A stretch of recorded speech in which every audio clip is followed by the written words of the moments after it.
Hello po, greetings mga kababayan. Ito pong muli si Atty. Rogelio Wong ng Batas Pinoy. Ang ating pong channel is pong Legal Aid Public Service Program na inyong lingkod in collaboration with the Integrated Bar of the Philippines, Manila Port Chapter. Paalala lang po, ang ating po napag-usapan, pinag-usapan o napag-usapan na ay huwag po niyong maituring isang legal opinion pagkos consider discussion for information purposes only. Kung meron po kayong compelling issues, abay pinaka-the best na ang magkonsulta sa inyong lawyer, no? Diyan sa inyong community. Alright? Maraming salamat. Bago tayo magpatuloy, sa mga hindi pa po nakapag-subscribe, can I ask you a favor, no? Kung hindi naman po kalabisan po sa inyo, could you please pag-click po yung subscribe, share, and like buttons po natin, no? Especially if you find our videos interesting at saka informative at saka nakatulong po sa inyo. Kasi sabi nga natin lagi ay lamang na ang may alam sa batas at para sa ganun na rin may palawig pa natin ang ating advokasya sa mga kababayan natin, no? Saan man po sila o kayo naroroon, no? By the time na napanood po ninyo ito, no? So it could be your friend, it could be your kamag-anak, kapitbahay o kakilala, no? Na sila din ay makinabang sa ating mga topic sa ating video. Lagi natin sinasabi nga, di ba? Lamang na ang may alam sa batas. Alright, so, by the way, bago tayo magpatuloy, ay kung interesado po kayo sa libro natin, no? Paki-screenshot lang po ito, no? Because these books could be helpful, no? Sa inyo, kung meron po kayong copy nito, particularly, no? Itong legal handbook, no? Ay a daily companion for all, no?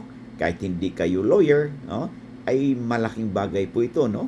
Ito po ay nandito po mga extract po ng mga batas na most likely, no, nako-cover po natin sa Batas Pinoy. Of course, meron din tayong labor laws, no? Kung meron kayo nito sa bahay ninyo o sa inyong workplaces, very good reference materials, and of course yung Bill of Rights po natin, handbook na Bill of Rights, no? Kasi po nandito yung ating karapatan sa ilalim ng ating saligang batas, no? Against the exercise by the state or the government of its inherent power, no? Bilang isang soberenya. So, meron pong protection ang mga mamamayan, no? Sa pag-exercise ng power ng ating gobyerno. Kaya nandito po yun sa ating libro, may kinalaman po yan sa search, no?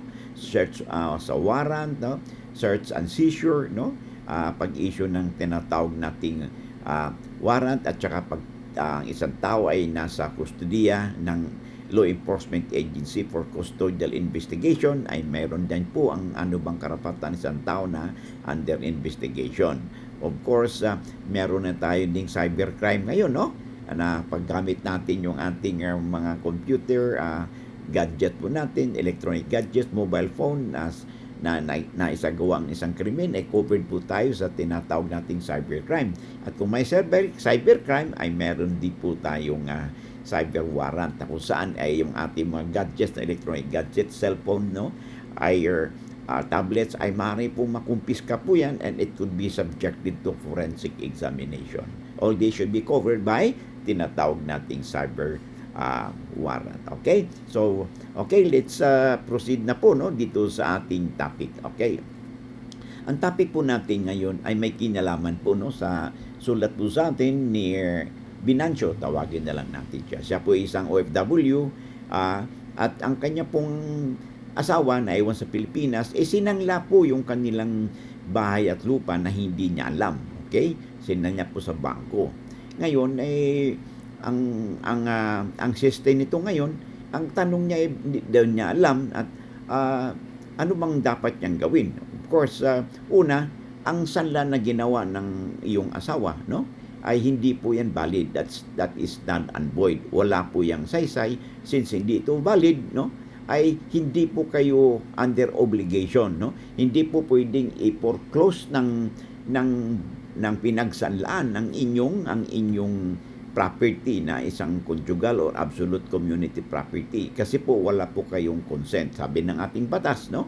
Abi kailangan yung consent ng both spouses ay kailangan, lalo na pag-dispose, sangla o benta ng conjugal property. So in the absence of the consent of the other, ay hindi po valid ang ginawang sanlaan ng isang asawa. Kailangan po kasi niyan valid na para dalawa sila. Ngayon, tanong ngayon, pwede pa rin ba makasingil yung pinagsanlaan? Kasi kung void yung sangla, ang tanong ngayon, paano naman yung nagpautang, yung lender?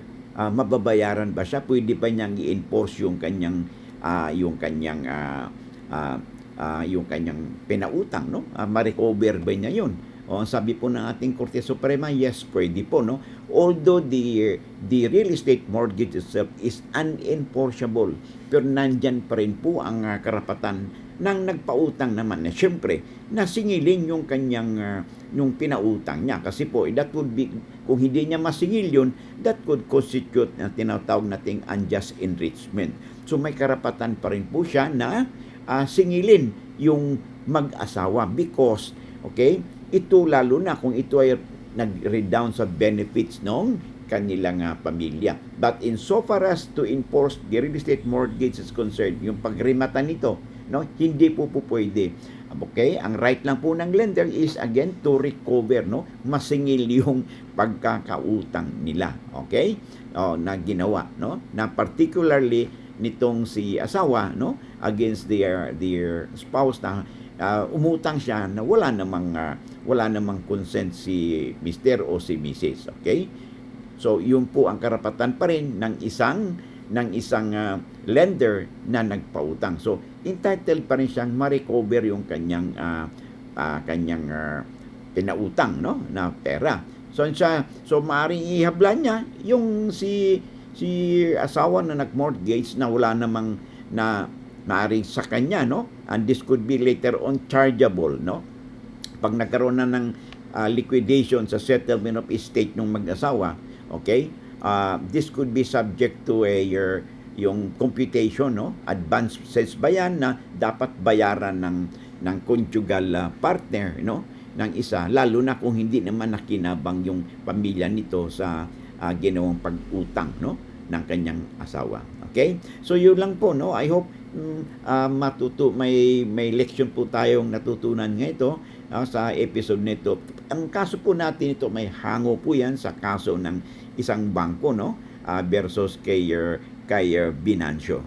So ito po ay na desisyon na ating Korte Suprema, no, sa kaso na nasabing kaso na GR number 212483, no, noong October 5, 2016 pa. So sa ganang atin, I hope, no, this video finds you well, at I hope to see you again in the next live streaming po natin or in our next video upload. Maraming salamat at God bless.